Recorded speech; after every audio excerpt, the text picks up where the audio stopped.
प्यारे विद्यार्थियों, अज आपां कंप्यूटर साइंस का जमात 10वीं का पाठ तीसरा HTML 2 पढ़न जा रहे हाँ। सो ये स्लाइड तैयार की है अमृतपाल सिंह, कंप्यूटर फैकल्टी, सरकारी senior secondary school Chhapar, Ludhiana ने। सो अपना पहला प्रश्न है, उदाहरणों के नाल ਵੱਖ-ਵੱਖ बटना की चर्चा करो। सो आओ बटना बारे जानते हैं प्यारे विद्यार्थियों। बटन HTML फार्म के महत्वपूर्ण एलीमेंट्स होंगे हैं। इन्हां दी वरतों वैब पेज ते कुछ कार्रवाई करने लई कीती जाती है।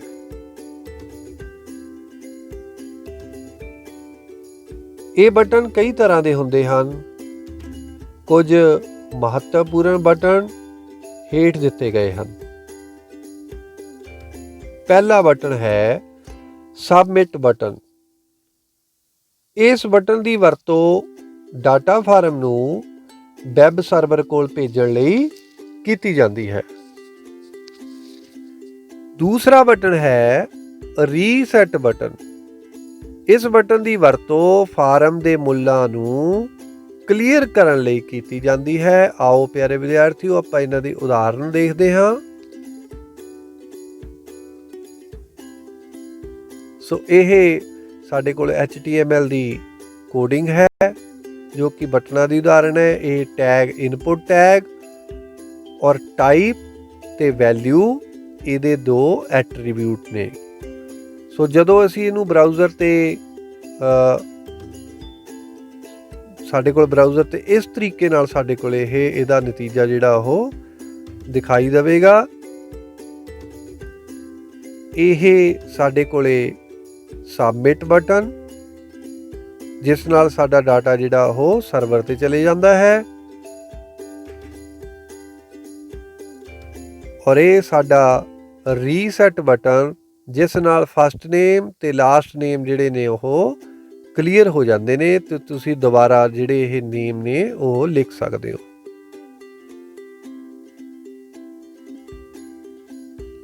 सो अगला प्रश्न है, फार्म विच सिलैक्शन सूची चोण सूची की हुंदी है।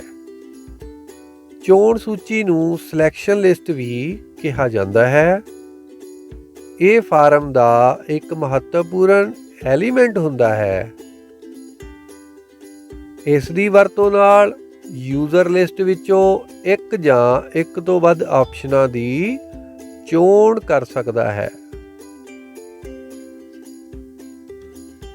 HTML विच चोण सूची बनाउण लई सिलैक्ट टैग दी वरतों कीती जांदी है। इस टैग दी वरतों नाल स्क्रोलिंग लिस्ट ਅਤੇ ड्रॉप डाउन लिस्टां बनाईयां जा सकदियां हन। इन्हां लिस्टां विच ऑप्शनां दाखल करन लई सिलैक्ट टैग्स विचकार ऑप्शन टैग्स वरते जांदे हन। आओ आपां इन्हां दी उदाहरण वेखदे हां। सो इस विच तुसीं देख सकदे हो प्यारे विद्यार्थियों, जिला और क्लास इस दी चोण करन लई ड्रॉप डाउन लिस्ट जिहड़ी आ ओह तुहानूं विखाई दे रही है। इधर आपां देखदे हां जमात 6वीं 7वीं 8वीं 9वीं 10वीं इस तरीके नाल यह ड्रॉप डाउन लिस्ट है। इहदे विचों तुसीं अपनी क्लास जिहड़ी आ ओह फॉर्म दे विच चूज करदे हो।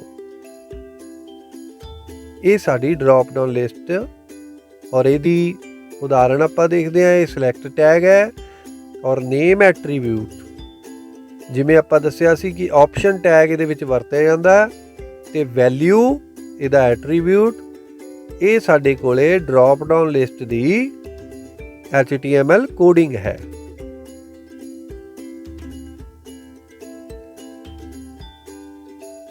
अगला प्रश्न है, टेक्स्ट एरिया दी उदाहरण सहित व्याख्या करो। टेक्स्ट एरिया फार्म का एक महत्वपूर्ण एलीमेंट हुंदा है। इस दी वरतों नाल यूज़र तो टैक्सट दियां बहुतियां लाइनां नूं दाखल करन लई कीती जाती है। ਟੈਕਸਟ ਏਰੀਆ ਦੀ ਵਰਤੋਂ ਲਈ ਫਾਰਮ ਟੈਗ ਵਿੱਚ ਟੈਕਸਟ ਏਰੀਆ ਟੈਗ ਦੀ ਵਰਤੋਂ ਕੀਤੀ ਜਾਂਦੀ ਹੈ।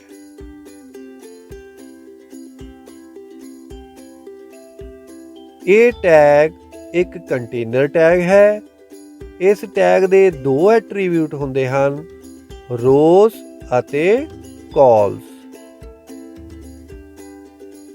ਐਟਰੀਬਿਊਟ ਰੋ ਟੈਕਸਟ ਏਰੀਆ ਵਿੱਚ ਲਾਈਨਾਂ ਦੀ ਗਿਣਤੀ ਨੂੰ ਪਰਿਭਾਸ਼ਿਤ ਕਰਦਾ ਹੈ। ਐਟਰੀਬਿਊਟ ਕਾਲਸ ਭਾਵ ਕਾਲਮ ਟੈਕਸਟ ਏਰੀਆ ਦੇ ਕਾਲਮਾਂ ਦੀ ਗਿਣਤੀ ਨੂੰ ਪਰਿਭਾਸ਼ਿਤ ਕਰਦਾ ਹੈ। ਆਓ ਪਿਆਰੇ ਵਿਦਿਆਰਥੀਓ ਆਪਾਂ ਇਸ ਦੀ ਉਦਾਹਰਨ ਵੇਖਦੇ ਹਾਂ। ਸੋ ਇਹ ਸਟੂਡੈਂਟ ਨੇਮ, ਇਹ ਸਾਡੇ ਕੋਲੇ ਟੈਕਸਟ ਬਾਕਸ ਹੈ ਜਿਸ ਵਿੱਚ ਅਸੀਂ ਆਪਣਾ ਨਾਮ ਲਿਖ ਸਕਦੇ ਹਾਂ। ਸੋ ਅਗਲਾ ਪ੍ਰਸ਼ਨ ਹੈ, ਫਾਰਮ ਵਿੱਚ ਕਾਰਵਾਈ, ਐਕਸ਼ਨ ਅਤੇ ਵਿਧੀ ਮੈਥਡ ਦਾ ਕੀ ਉਦੇਸ਼ ਹੁੰਦਾ ਹੈ? ਫਾਰਮ ਵੈਬ ਪੇਜ ਦਾ ਹੀ ਇੱਕ ਹਿੱਸਾ ਹੁੰਦਾ ਹੈ। ਇਸ ਵਿੱਚ ਵੈਬ ਪੇਜ ਦਾ ਉਹ ਖੇਤਰ ਸ਼ਾਮਲ ਹੁੰਦਾ ਹੈ ਜਿਸ ਵਿੱਚ ਯੂਜ਼ਰ ਵੈਬਸਾਈਟ ਨੂੰ ਭੇਜੀ ਜਾਣ ਵਾਲੀ ਜਾਣਕਾਰੀ ਦਰਜ ਕਰਦਾ ਹੈ। HTML ਵਿੱਚ ਫਾਰਮ ਬਣਾਉਣ ਲਈ ਫਾਰਮ ਟੈਗ ਦੀ ਵਰਤੋਂ ਕੀਤੀ ਜਾਂਦੀ ਹੈ। ਫਾਰਮ ਟੈਗ ਵਿੱਚ ਐਕਸ਼ਨ ਅਤੇ ਮੈਥਡ ਐਟਰੀਬਿਊਟਸ ਦੀ ਮਦਦ ਨਾਲ ਫਾਰਮ ਵਿੱਚ ਭਰਿਆ ਡਾਟਾ ਵੈਬ ਸਰਵਰ ਨੂੰ ਭੇਜਿਆ ਜਾਂਦਾ ਹੈ। ਫਾਰਮ ਦੇ ਐਕਸ਼ਨ ਐਟਰੀਬਿਊਟ ਵਿੱਚ ਉਸ ਫਾਈਲ ਦਾ ਨਾਮ ਲਿਖਿਆ ਜਾਂਦਾ ਹੈ ਜੋ ਸਰਵਰ ਉੱਪਰ ਫਾਰਮ ਡਾਟਾ ਨੂੰ ਪ੍ਰੋਸੈਸ ਕਰਨ ਦਾ ਕੰਮ ਕਰਦੀ ਹੈ। ਫਾਰਮ ਦਾ ਮੈਥਡ ਐਟਰੀਬਿਊਟ ਫਾਰਮ ਨੂੰ ਸਰਵਰ ਉੱਪਰ ਪ੍ਰਾਪਤ ਕਰਨ ਦੀ ਵਿਧੀ ਨੂੰ ਦਰਸਾਉਂਦਾ ਹੈ। ਇਸ ਐਟਰੀਬਿਊਟ ਦਾ ਮੁੱਲ ਪੋਸਟ ਜਾਂ ਗੈਟ ਹੁੰਦਾ ਹੈ। ਆਓ ਆਪਾਂ ਇਸ ਦੀ ਉਦਾਹਰਨ ਵੇਖਦੇ ਹਾਂ। ਇਹ ਸਾਡੇ ਕੋਲੇ HTML ਦੀ ਕੋਡਿੰਗ ਹੈ ਜਿਹੜੀ ਕਿ ਫਾਰਮ ਨੂੰ ਦਰਸਾਉਂਦੀ ਹੈ। ਫਾਰਮ ਇੱਕ ਟੈਗ ਔਰ ਐਕਸ਼ਨ ਐਟਰੀਬਿਊਟ, ਮੈਥਡ ਐਟਰੀਬਿਊਟ, ਇਹ ਇਸ ਦੇ ਐਟਰੀਬਿਊਟਸ ਹਨ। ਸੋ ਜਦੋਂ ਇਸ ਨੂੰ ਬਰਾਊਜ਼ਰ ਤੇ ਚਲਾਇਆ ਜਾਏਗਾ ਤਾਂ ਇਹ ਕੁਝ ਇਸ ਤਰੀਕੇ ਨਾਲ ਸਾਨੂੰ ਵਿਖਾਈ ਦੇਗਾ।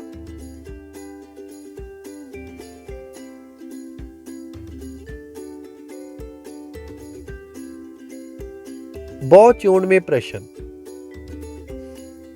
ਫਾਰਮ ਕਿਸ ਕੰਮ ਲਈ ਵਰਤਿਆ ਜਾਂਦਾ ਹੈ? ਯੂਜ਼ਰ ਤੋਂ ਇਨਪੁਟ ਲੈਣ ਲਈ। ਨਿਮਨਲਿਖਤ ਵਿੱਚੋਂ ਕਿਹੜੀ ਸਭ ਤੋਂ ਵੱਧ ਆਮ ਤੌਰ ਤੇ ਵਰਤੀ ਜਾਣ ਵਾਲੀ HTTP ਵਿਧੀ ਹੈ? ਹਾਈਪਰਟੈਕਸਟ ਟ੍ਰਾਂਸਫਰ ਪ੍ਰੋਟੋਕੋਲ ਵਿਧੀ ਹੈ ਕਿਹੜੀ? ਪ੍ਰੀ ਅਤੇ ਪੋਸਟ। ਕੀ ਇੱਕ ਵੈਬ ਪੇਜ ਵਿੱਚ ਲਿੰਕ ਸਥਾਪਿਤ ਕੀਤਾ ਜਾ ਸਕਦਾ ਹੈ? ਹਾਂ। ਇੱਕ HTML ਫਾਰਮ ਵਿੱਚ ਵੈਬ ਪੇਜ ਦਾ ਹਿੱਸਾ ਹੈ ਜਿਸ ਵਿੱਚ ਉਹ ਸਥਾਨ ਸ਼ਾਮਿਲ ਹੈ ਜਿੱਥੇ ਕਿ ਉੱਤਰ ਹੈ ਜਾਣਕਾਰੀ ਨੂੰ ਉਪਭੋਗਤਾ ਦੁਆਰਾ ਫੀਡ ਕੀਤਾ ਜਾਂਦਾ ਹੈ ਅਤੇ ਵੈਬ ਸਰਵਰ ਤੇ ਭੇਜਿਆ ਜਾਂਦਾ ਹੈ। ਇੱਕ ਕੰਟੇਨਰ ਟੈਗ ਅਤੇ ਇੱਕ ਸਿੰਗਲ ਇਨਪੁਟ ਆਈਟਮ ਵਿੱਚ ਟੈਕਸਟ ਦੀਆਂ ਬਹੁਤੀਆਂ ਲਾਈਨਾਂ ਨੂੰ ਅਨੁਮਤੀ ਦੇਣ ਲਈ ਵਰਤਿਆ ਜਾਂਦਾ ਹੈ। ਉੱਤਰ ਹੈ ਟੈਕਸਟ ਏਰੀਆ। ਆਓ ਪਿਆਰੇ ਬੱਚਿਓ ਹੁਣ ਆਪਾਂ ਖਾਲੀ ਥਾਵਾਂ ਕਰਦੇ ਹਾਂ। ਪਹਿਲੀ ਖਾਲੀ ਥਾਂ ਹੈ ਡੈਸ਼ ਟੈਗ ਨੂੰ ਕਿਸੇ ਵੈਬ ਪੇਜ ਤੇ ਇੱਕ ਲਿੰਕ ਬਣਾਉਣ ਲਈ ਵਰਤਿਆ ਜਾਂਦਾ ਹੈ। ਇਸ ਦਾ ਉੱਤਰ ਹੈ ਏ, ਐਂਕਰ ਟੈਗ। ਡੈਸ਼ ਦਾ ਪ੍ਰਯੋਗ ਵੈਬ ਸਰਵਰ ਵਿੱਚ ਜਾਣਕਾਰੀ ਨੂੰ ਭਰਨ ਲਈ ਕੀਤਾ ਜਾਂਦਾ ਹੈ। ਫਾਰਮ। ਤੁਸੀਂ ਟੈਕਸਟ ਦੀਆਂ ਬਹੁਤੀਆਂ ਲਾਈਨਾਂ ਡੈਸ਼ ਰਾਹੀਂ ਫਾਰਮ ਵਿੱਚ ਵਰਤ ਸਕਦੇ ਹੋ। Text area. ਇੱਕ ਫਾਰਮ ਵਿੱਚ ਕਈ ਵਿਕਲਪ ਚੁਣਨ ਲਈ ਅਸੀਂ ਡੈਸ਼ ਦੀ ਵਰਤੋਂ ਕਰ ਸਕਦੇ ਹਾਂ। Check box. ਫਾਰਮ ਤੋਂ ਸਾਰੇ ਵਿਕਲਪਾਂ ਨੂੰ ਸਾਫ਼ ਕਰਨ ਲਈ ਅਸੀਂ ਡੈਸ਼ ਬਟਨ ਦੀ ਵਰਤੋਂ ਕਰ ਸਕਦੇ ਹਾਂ। ਰੀਸੈਟ। ਸਹੀ ਗਲਤ ਦੀ ਚੋਣ ਕਰੋ। ਇੱਕ ਅਨਵਿਜ਼ਿਟਡ ਲਿੰਕ ਅੰਡਰਲਾਈਨ ਹੁੰਦਾ ਹੈ ਅਤੇ ਇਸ ਦਾ ਰੰਗ ਨੀਲਾ ਹੁੰਦਾ ਹੈ। ਸਹੀ। Input type equal to password text box ਵਿੱਚ ਸਟਾਰ ਦਿਖਾਏਗਾ। ਸਹੀ। Selection list drop down list ਨੂੰ ਦਰਸਾਉਣ ਲਈ ਵਰਤੀਆਂ ਜਾਂਦੀਆਂ ਹਨ। ਸਹੀ। ਪੂਰੇ ਨਾਮ ਲਿਖੋ। A tag anchor, href hypertext reference, URL uniform resource locator, bg color background color, src source। ਬਹੁਤ ਛੋਟੇ ਉੱਤਰਾਂ ਵਾਲੇ ਪ੍ਰਸ਼ਨ। ਕਿਸੇ ਵੈਬ ਪੇਜ ਨੂੰ ਲਿੰਕ ਕਰਨ ਲਈ ਕਿਹੜਾ ਟੈਗ ਵਰਤਿਆ ਜਾਂਦਾ ਹੈ? A ਭਾਵ ਐਂਕਰ ਟੈਗ। ਜਦ ਇੱਕ ਫਾਰਮ ਨੂੰ ਸਬਮਿਟ ਕੀਤਾ ਜਾਂਦਾ ਹੈ ਤਾਂ ਕਿਹੜਾ ਐਟਰੀਬਿਊਟ ਇਹ ਪਰਿਭਾਸ਼ਿਤ ਕਰਦਾ ਹੈ ਕਿ ਫਾਰਮ ਡਾਟਾ ਕਿੱਥੇ ਭੇਜਣਾ ਹੈ? ਐਕਸ਼ਨ।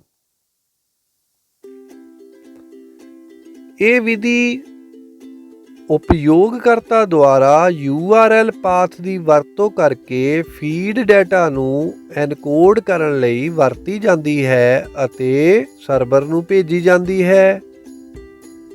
ਇਸ ਦਾ ਉੱਤਰ ਹੈ ਗੈਟ। ਦਿੱਤੇ ਗਏ ਵੈਬ ਪੰਨੇ ਤੇ ਕੁਝ ਕਾਰਵਾਈ ਕਰਨ ਲਈ ਕੀ ਵਰਤਿਆ ਜਾਂਦਾ ਹੈ?